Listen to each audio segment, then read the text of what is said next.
Hola, hoy comenzamos una nueva sección del canal. Y además es una sección que a mí personalmente me encanta. Más que nada porque vamos a tratar una de las cosas que a mí más me gusta, y es la pedagogía, esa rama de la educación que se enfoca principalmente en ayudar a mejorar el proceso de educación, proceso enseñanza-aprendizaje y aprendizaje, autoaprendizaje y un largo etcétera de definiciones que no vienen al cuento. Como al final es un canal de historia, lo que voy a hacer es tratar de unificar estas dos ramas para que sea más ameno, más sencillo y sobre todo para que tengamos ejemplos concretos. Y hoy, precisamente para estrenar la sección, vamos a hablar de un tema que me parece especialmente interesante y es el de la motivación. ¿Por qué te hablo de la motivación? Pues porque para mí es un concepto fundamental en el proceso de enseñanza-aprendizaje. Incluso te diría que en el proceso de autoaprendizaje. Y es que sin motivación, ya sea extrínseca o intrínseca, es prácticamente imposible aprender nada. Más allá de que tengas mucha disciplina, en asignaturas que pueden ser tan densas como es el caso de historia, si tú realmente no tienes algo que te mueva a realmente querer aprender y querer estudiar, como mucho vas a retener la información para el examen y luego se te olvidará. Sin embargo, si entendemos qué es lo que hay detrás de esta motivación y cómo podemos desarrollarla y alentarla, tenemos prácticamente un 60, un 70 o incluso un 80% del proceso de aprendizaje hecho. Así que si te quedas conmigo unos minutos, te explico en profundidad la parte de la motivación, te explico cómo desarrollarla y te pongo algunos ejemplos de cómo podemos conseguirlo. Venga, arrancamos. Bueno, lo primero de todo, hablemos de qué es la motivación. Y es que, en términos simples, la motivación es aquello que nos mueve a realizar una acción. Cuando hablamos de motivación en el ámbito del aprendizaje, nos referimos a las razones por las que tenemos que estudiar, ya sea para esforzarnos o para seguir adelante. Existen principalmente dos tipos de motivación y son las que vamos a ver y a trabajar en este vídeo. Por un lado, la motivación extrínseca y por otro, la motivación intrínseca. Ambas tienen un impacto muy importante en cómo aprendemos, pero funcionan de manera muy diferente. Y las vamos a ver a continuación. Vamos a comenzar con la motivación extrínseca, que es aquella que proviene de factores externos. Es decir, que hacemos algo no porque disfrutemos, sino porque hay una recompensa que nos viene de fuera. Esa recompensa puede ser positiva o negativa. La recompensa positiva, por poner un ejemplo, puede ser que nuestros padres en su momento nos dieran un regalo si aprobábamos, o puede ser negativa si la recompensa es que si no estudiamos suspendemos. Es decir, que es una motivación que nos viene de fuera, que es algo que tenemos que hacer no porque queramos, sino porque no nos queda más remedio para hacerlo. Y si en el caso de la motivación extrínseca la recompensa, positiva o negativa, nos viene de fuera, en el caso de la motivación intrínseca es todo lo contrario, es algo que nos nace de dentro, es algo que nos genera un interés real pues por aprender, por investigar, por desarrollarnos. No tiene por qué ser única y exclusivamente en una materia, no tiene por qué ser simplemente que estudiamos historia porque nos interesan las culturas antiguas, sino que también podemos jugar al fútbol y entrenar 5 días a la semana porque queremos ser mejores, o podemos irnos a pescar todos los días porque queremos mejorar nuestra técnica, o cualquier otra actividad que requiera un esfuerzo, una capacidad de mejora y que sea algo que nos nace, como te digo, de dentro, que no es porque nadie nos lo tenga que imponer, sino porque realmente nos interesa mejorar. Básicamente porque disfrutamos haciéndolo. Por cierto, un pequeño inciso. Si te está gustando el vídeo y te gusta el canal en general, te agradecería enormemente que te suscribieras y que le dieras a la campanita para activar las notificaciones. Y es que la mayoría de los que veis mis vídeos aún no estáis suscritos. No entiendo muy bien por qué. Pero bueno, como te digo, no te cuesta nada, es totalmente gratuito y a mí me ayudas un montón. Y ya te dejo que sigas con el vídeo. Gracias. Lo primero de todo, vamos a ver algunos ejemplos de motivación intrínseca para entender qué es y para poder reconocerla cuando lo tengamos. Por ejemplo, el interés personal por un tema. Cuando tú estás hablando con un adolescente, con un chaval o con un adulto sobre cualquier tema en concreto y de repente ves que genera un interés real, te pregunta, quiere investigar más, te muestra atención, ahí ya estamos viendo una primera señal de motivación intrínseca. Quiere aprender más. Luego también en el caso de la historia, curiosidad por conectar eventos históricos.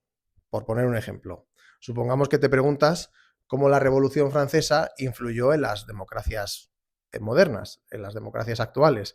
Pues esa curiosidad te va a llevar a investigar más sobre la Revolución Francesa y a conectar puntos, lo que pasó antes con respecto a lo que hay a día de hoy.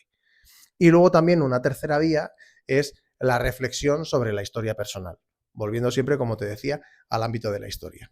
Si investigas la historia de tu propio país, de tu ciudad o incluso de tu propia familia, es una manera de conectar, por decirlo de alguna manera. Y si hasta ahora te he estado hablando de ejemplos de motivación intrínseca dentro del ámbito de la historia, ahora te voy a poner algunos ejemplos de cómo desarrollar o trabajar esta motivación intrínseca para poder potenciarla.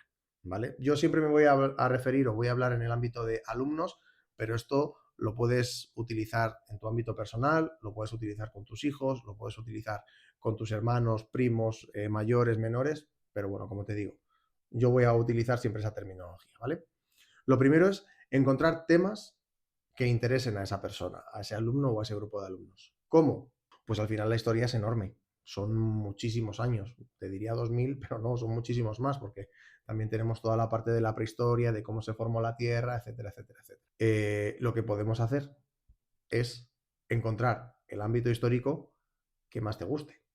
Puede ser el Imperio Romano, como se habla habitualmente para los hombres, puede ser el Antiguo Egipto, Antigua Grecia, y en base a eso trabajar. No todos los temas te van a resultar igual de interesantes, pero como hablábamos anteriormente, lo importante es encontrar ese conector que te haga clic, ese punto que digas, joder, a mí esto realmente me resulta interesante. Y a partir de ahí conectarlo con todo lo demás. Un segundo punto, hablando de conectar, es conectarlo con tu vida, relacionando eventos históricos con tu vida cotidiana. Por ejemplo, pues preguntándote cómo las decisiones políticas de ayer nos afectan a hoy. En el caso de España, por poner un ejemplo que está muy en boga, la transición, cómo la transición ha desembocado en lo que tenemos hoy en día. Si ha sido buena, si ha sido mala, cómo nos ha afectado. Y de hecho es un tema que es muy interesante tratar en las aulas desde un punto de vista lo más objetivo y aséptico posible, pero ayudando a reflexionar a los alumnos, que se den cuenta de que la historia va muy vinculada a la política y la política es fundamental para su día a día, para entender el mundo en el que están y cómo se desarrollan.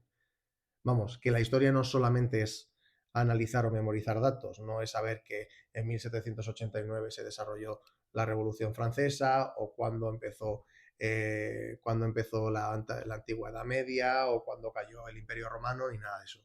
La historia es algo vivo y es algo que nos conecta con la realidad de nuestro día a día. Incluso en los temas más normales, más de nuestro día a día, como puede ser, por ejemplo, el fútbol, nos pueden servir para retrotraernos a la historia. ¿Cómo? Muy sencillo. Entendiendo cuál es la historia del fútbol, dónde comenzó, si el fútbol de antes era igual que el de ahora, cómo eran las sociedades que iniciaron el fútbol, cómo fue la implicación de los hombres en el fútbol, cuándo se dejó a las mujeres empezar a ir a los terrenos de juego. Todas esas cosas, al final, tienen un concepto histórico y es un concepto que podemos seguir desarrollando. Por cierto, estos son algunos ejemplos que te pongo yo, pero si los has utilizado o has tenido en el aula algún ejemplo que te haya servido, o como te decía anteriormente, con tus hijos, con tus sobrinos, con tus hermanos o con quien sea, déjanoslo en comentarios porque la verdad que sería muy interesante. Y por último, pero no por ello menos importante, y como te digo, habría muchos más, no te quedes única y exclusivamente en el entorno del colegio. No explores únicamente en el aula. Hay muchísimas referencias que te pueden servir precisamente para aprender historia, tanto en lo positivo como en lo negativo. Y me explico. Algo que es muy interesante y que en este vídeo en este canal ya te adelanto que haremos más adelante, es analizar los gazapos históricos que nos meten en las películas, sobre todo en las películas y series de Hollywood. ¿Por qué? Porque muchas veces se tiende a dulcificar unas partes de la historia y a hacer más crudas otras. En las películas al final siempre tiene que haber un malo. Y en la historia normalmente los buenos y los malos no son tan buenos ni tan malos. Hay casos muy concretos o hay casos concretos en los que sí, pero normalmente la historia va más de vencedores y vencidos que de buenos y malos. Pues si tú tienes una serie o una película que creas que es interesante para tu público, en este caso para tus alumnos, hazles que la analicen. que entiendan realmente cuáles son los gazapos históricos que se hablan en la película, que te digan, oye, pues esto es verdad o esto no. ¿Por qué? Porque cuando ya tienes un concepto, cuando ya tienes un marco, que en este caso es la película, es mucho más fácil investigar y además te va a generar mucho más interés, porque realmente vas a querer saber si lo que te están contando en la película es cierto al 100%, si te lo están dulcificando o si al final es única y llanamente propaganda, que es otro tema que podríamos tirarnos horas aquí analizando, pero bueno, no es la temática de este vídeo. Aunque si quieres que hablemos de propaganda histórica en las películas, déjamelo también en comentarios. En definitiva, y para terminar, que no me quiero enredar demasiado en este vídeo, recuerda que la motivación intrínseca es clave para disfrutar realmente el proceso de aprendizaje, porque es algo que te nace de dentro.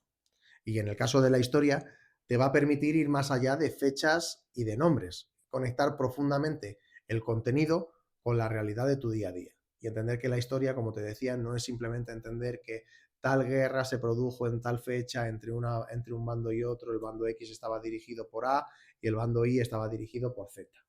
La historia es mucho más. Y por supuesto, así, entendiendo esta parte y desarrollando esta motivación, no estarás estudiando para un examen, sino para comprender mejor el mundo en el que vives. Y como te digo, a día de hoy es súper importante entender la historia, porque si no la entiendes, la van a interpretar otros por ti. Y si otros la interpretan por ti, al final no vas a dejar de ser una persona altamente influenciable, a la que le van a contar lo que realmente quieren que sepa. Y eso, desde luego, es una de las cosas más peligrosas que ha pasado a lo largo de la historia. Y de hecho hay varios ejemplos. Ejemplos que si te interesa te mostraré en otro vídeo. Como te digo siempre, hasta aquí el vídeo.